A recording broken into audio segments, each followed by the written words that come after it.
Okay, what I would like to show you here is how to set up in Illustrator a two-page spread so that you can use the guides and to control the area of your columns and your text.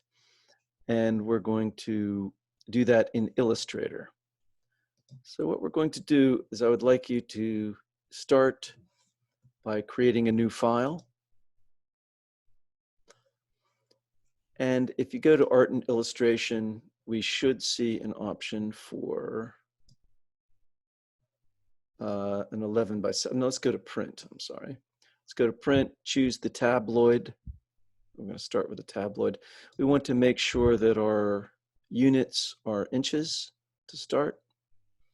So it's 11/17. What we really want is this one, which is the orientation to be 17 by 11. We're going to incorporate a bleed, which is 1/8 of an inch or 0.125 tenths of an inch. Okay, the other thing that would be useful for us would be to choose a bleed. Oh, we did choose the bleed. Okay, so let's create that. And let's fit that in the window.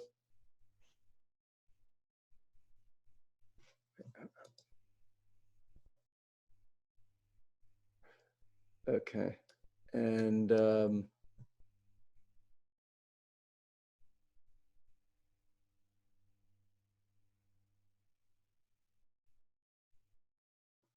okay, so that's recording the entire window. All right, I just want to make sure that everything's getting in. Sorry about that. So we're going to go ahead and get started on this. Let's fit this in the window.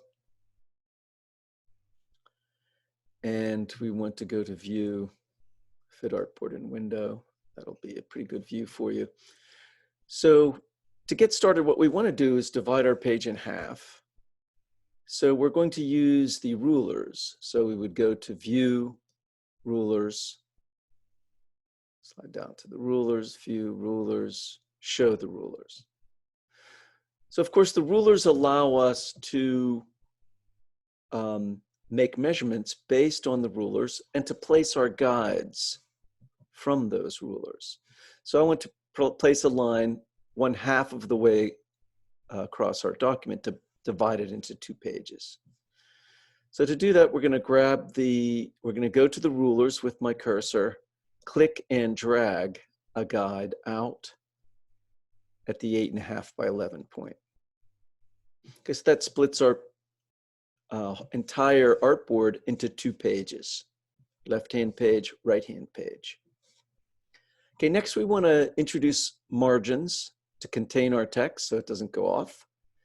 And we're going to make margins of 1/2 of an inch. So we go down, and you want to align your margin to the 1/2 inch mark on the ruler.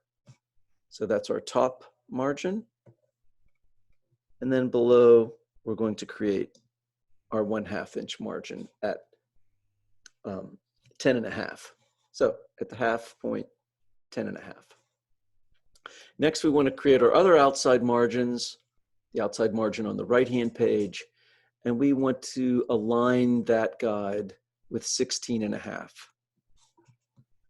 Then we want to align this guide again with 1/2 of an inch. So we have 1/2 of an inch outside margin. We also want to deal with our inside margin. And so we want to click again, create a guide, and put that, this time not 1/2 of an inch, which would be at 8, but at 8.25. Okay, so that creates a smaller inside margin. This is where the page would be folded, what we call our gutter. And then this is the inside margin. You can see that it's 1/2 of our outside margin. So now we want to do the same on the other side. And we're going to place that one also 1/4 inch from our center line. Okay, if the margins are in the wrong place and you need to move them, just go up to View Guides, and then you can unlock the guides. In this case, I think I would like to lock these. They're pretty well in place. So I'm going to choose Lock. So you can do the same thing. If you want to unlock it, you would go to View, Guides, unlock the guides. You can move them. You could put them back into the right spot.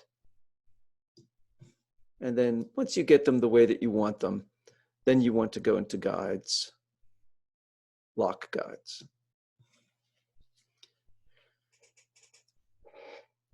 The next thing that we want to do is establish our type area. So we're going to get some type to start and create a type area. So this time when we create our type, we're going to choose the type tool. And when you bring it out, you can see it's a box with a cursor. The cursor indicates where we would put the type. And I want you to make, excuse me, a type area within the margin of our left-hand page. Now you see right away that it fills with our text type, okay, which is in Latin. And so it will work for our purposes. We're not going to have to write the entire article, although we are going to create a title, a subhead, and any captions that we're going to use in it.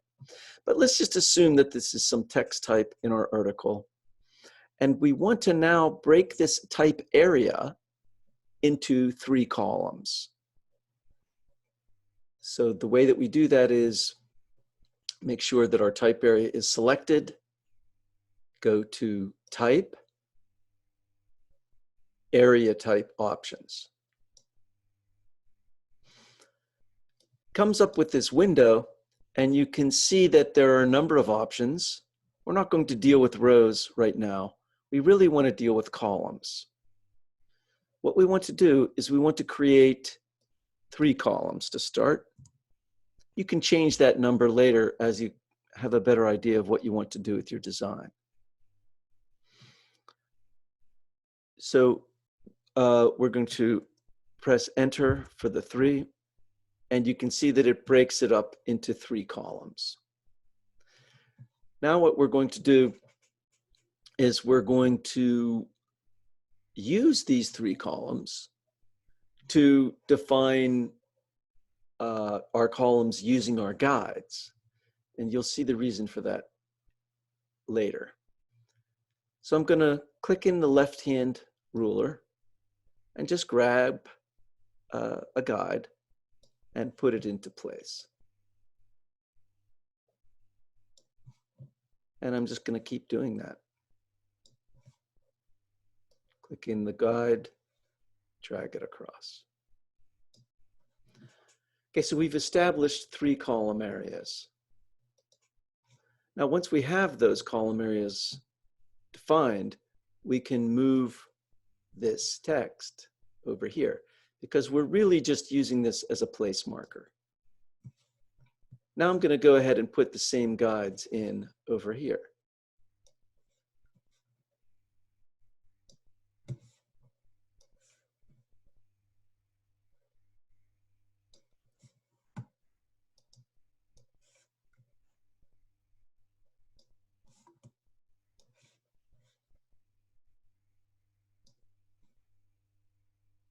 Okay, so that seems pretty good.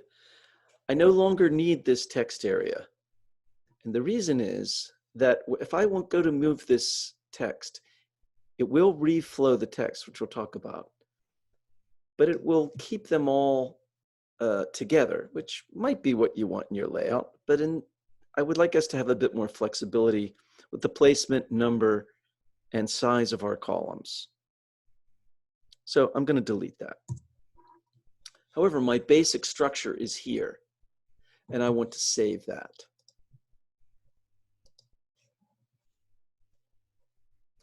So we're going to call this, save it into a new folder. This is going to be magazine spread.